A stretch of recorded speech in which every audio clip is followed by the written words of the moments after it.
Mengapa tawuran selalu rutin terjadi di Jakarta setiap datangnya bulan Ramadan? Kita akan berbincang masalah ini dengan pengamat sosial Devi Rahmawati.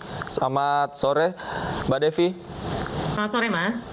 Baik, Mbak Devi, ini kita tahu bulan Ramadan seringkali tawuran terjadi, khususnya yang dilakukan oleh remaja-remaja berusia tanggung. Mengapa hal ini bisa terjadi, Mbak Devi? Ya, sederhana, karena remaja, anak muda itu adalah kelompok usia yang ketika masa-masa tertentu seperti Ramadan, di mana ada libur, ada waktu-waktu di mana mereka yang memang belum memiliki tanggung jawab itu punya kesempatan untuk berkumpul bersama-sama.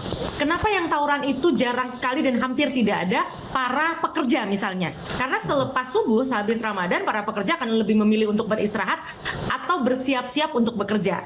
Jadi ini fenomena yang sebenarnya memang tidak akan bisa terpisahkan dari anak-anak muda.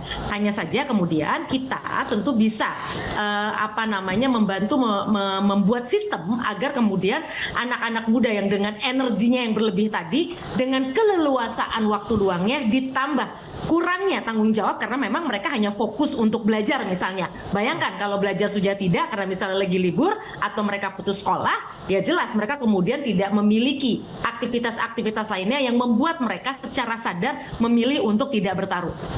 Baik, artinya tawuran ini semata-mata dilakukan sebenarnya apa penyebabnya? Apakah hanya karena mengisi kekosongan waktu ataukah memang eksistensi yang tadi menjadi isu utama ekspresi mereka? Ya, studi dari tahun 60-an, 70-an secara global polanya sama bahwa kekerasan yang dilakukan oleh anak muda jelas bukan karena urusan ekonomi atau urusan perebutan lahan misalnya, bukan. Tapi ini semua karena persoalan identitas. Nah, artinya ketika mereka berkumpul bersama gitu ya dalam jumlah yang masif, tentu masing-masing kelompok ingin memastikan bahwa kelompoknya adalah tanda kutip kelompok yang dinilai paling baik. Nah, salah satu caranya ketika itu ada di jalanan tentu saja lewat aksi kekerasan, yaitu apa? Ketika kami bisa kemudian mengungguli kelompok lain, membuat mereka pontang-panting lari kabur gitu ya, bahkan dengan kondisi terluka. Oleh karenanya ini yang bisa memahami, menjelaskan kenapa aksi kekerasan yang dilakukan oleh anak muda itu luar biasa juga kualitas dampaknya, bahkan sampai kematian gitu ya. Makanya WHO tahun 2020 bahkan menyebutkan ini merupakan gejala kesehatan masyarakat yang sangat perlu diperhatikan karena di seluruh dunia sedikitnya ada 200.000 orang yang bahkan meninggal di kalangan usia 12 sampai 29 tahun. Artinya anak muda semua. Jadi ini bukan hanya milik Indonesia tapi milik seluruh dunia. Nah, dalam konteks Indonesia karena ada masa-masa tertentu yang kemudian memungkinkan mereka untuk saling bertemu, salah satunya akibat adanya liburan dan sebagainya, disinilah momentum itu kembali dimanfaatkan oleh anak-anak muda yang mencari panggung di jalanan. Oke, nah menariknya adalah bahwa ini kan melibatkan banyak anak muda, kemudian mungkin idenya datang dari 1-2 orang yang dianggap memang sebagai pemimpin dalam kelompok itu. Nah kemudian mengapa yang lainnya ini bisa dengan mudah terbujuk sehingga mengikuti hal tersebut, Mbak Devi? Ya, Mas, anak muda itu sampai usia 20 tahun akalnya belum bisa tumbuh sempurna, walaupun emosinya sudah meningkat. Jadi akhirnya yang menjadi kiblat mereka, yang menjadi kompas mereka adalah emosi, bukan logika. Karena logika ini menurut para ahli baru berkembang sempurna setelah usia 20 tahun. Jadi tidak heran kalau kemudian emosi itu begini. Emosi ketika dia takut ditinggalkan temannya, ketika temannya mengajak untuk yuk kita tarung. Kalau dia tidak tarung artinya apa? Dia bisa mendapatkan potensi untuk diisolasi dari lingkungannya. Bisa jadi sebenarnya dia juga tidak ingin tawuran gitu ya.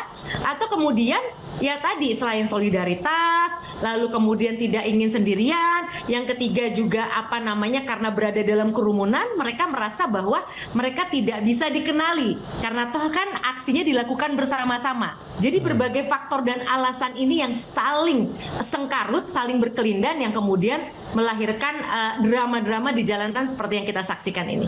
Oke, pertanyaan selanjutnya adalah bagaimana upaya mungkin tidak hanya orang tua namun menjadi tanggung jawab lingkungan di mana tempat kelompok ini berasal untuk pertama kali menjadi benteng pertama untuk melakukan pencegahan paling tidak keributan-keributan yang dilakukan oleh anak-anak ini. Ya, kemarin sebenarnya hampir setahun ini kan angka turunan di Jakarta turun berkat kemudian Polda Metro Jaya itu melakukan program yang disebut dengan Ada Polisi, di mana polisi akhirnya masuk ke lingkungan-lingkungan terkecil bekerja sama dengan RT RW untuk kemudian memastikan paling tidak angka tawuran ini tidak memuncak kembali. Nah, tentu saja apa yang sudah dimulai ini menurut hemat saya baik untuk kemudian terus dilakukan. Mudah-mudahan ini akan terus menurun lah angkanya, karena sejauh ini sebenarnya angkanya menurun. Oke, kemudian bagaimana dengan aparat keamanan, kemudian juga dengan aparat keamanan lingkungan sampai lingkup yang terkecil, katakanlah memang keluarga ini berkoordinasi untuk mencegah hal-hal ini terjadi di lingkungan mereka, Mbak? Ya, satu, kalau dilihat polanya kan sebenarnya sudah ketahuan biasanya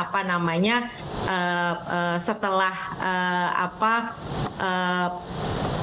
sahur gitu ya, sahur berakhir gitu ya, ketika orang-orang dewasa mungkin masih mempersiapkan diri untuk bekerja dan sebagainya, dan kalau lagi tidak sekolah ya di situ kan situasi-situasi rawan gitu. Nah, ini memang perlu diciptakan misalnya kembali siskamling bersama, lalu juga mengaktifkan jaringan komunikasi yang sekarang sebenarnya dipermudah dengan kehadiran WA group gitu ya, sehingga kemudian aparat juga bisa terbantu untuk bisa dengan cepat misalnya datang ke setiap lokasi yang memang berpotensi untuk melakukan aksi kekerasan oleh remaja di sana misalnya. Jadi ini semakin diperkuat saja, karena setahu saya sekarang juga di Jakarta oleh Polda Metro Jaya sudah ada yang namanya polisi RW sampai sudah di tingkat RW. Tapi karena memang jumlah aparat tentu saja tidak banyak, tetap kerjasama yang kuat dari masyarakat itu sendiri lewat jaringan-jaringan komunikasi itu menjadi sangat signifikan dan strategis. Oke, kerjasama